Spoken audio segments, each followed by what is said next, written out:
waxaad moodaa in wariyaasha ay dadka wax qoraal loola dhaqmayo sidii qof maaragtay gacan ku dhiglo oo kale oo xataa waalidkii loo diiday muddo toddobaad inay arkaan marka arrintaasi waxaad moodaa in ay tahay arrin walaac weyn ku haysa saxaafadda Soomaaliyeed isla markaana caburin ku ah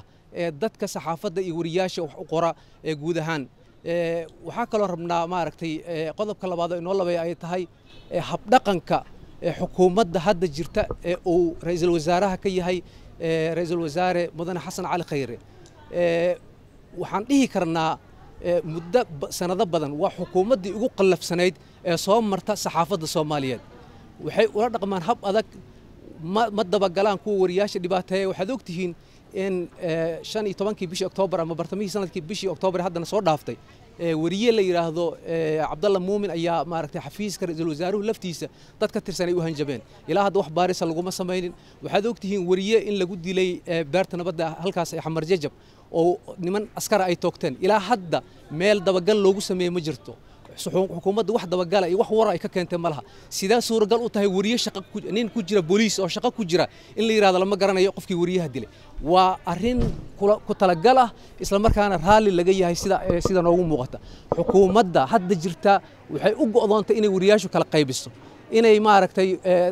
ururadii suxufiyiinta iyo dadkii ay soo dhex galaan oo la kala qaybiyo waxay sameysay laba arrimood oo waaweyn hore aan u dhicin kow inay caburin ku sameeyaan wariyaasha Soomaaliyeed oo la caburiyo oo qaar la dhigay in la caburiyo iyo sidoo kale qaar la laaluushay oo inta maaragtay mushaar bila loo qoray bishiiba loo qoray ama suxufiyaha ahla ama saxaafada ahaato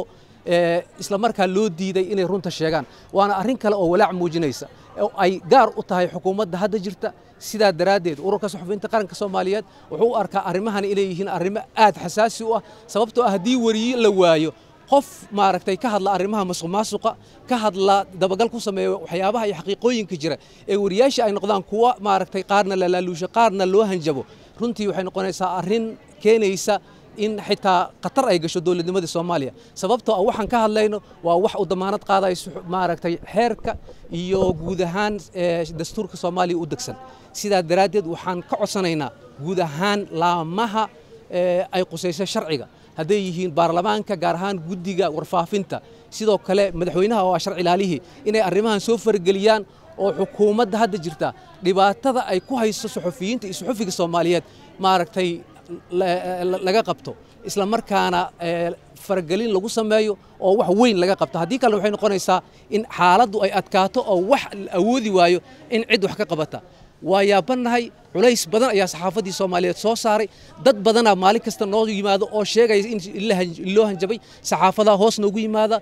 xukuumad maaragtay annaga ma wada dhahin xukuumad guud ahaanteed waaye laakiin waa dad ku jira xukuumadii ama wasiirro ka ah ama maaragtay shaqooyin kale ka haya marka haddii xukuumaddu ay arrimahaasi wax ka qaban weysay waxaan rabnaa cidda ka sareysa inay wax ka qabato oo wariyaasha Soomaaliyeed maaragtay xorriyadooda iyo madax bannaanidooda loo madax banneeyo isla markaana la soo daayo wariyahan maanta la xiray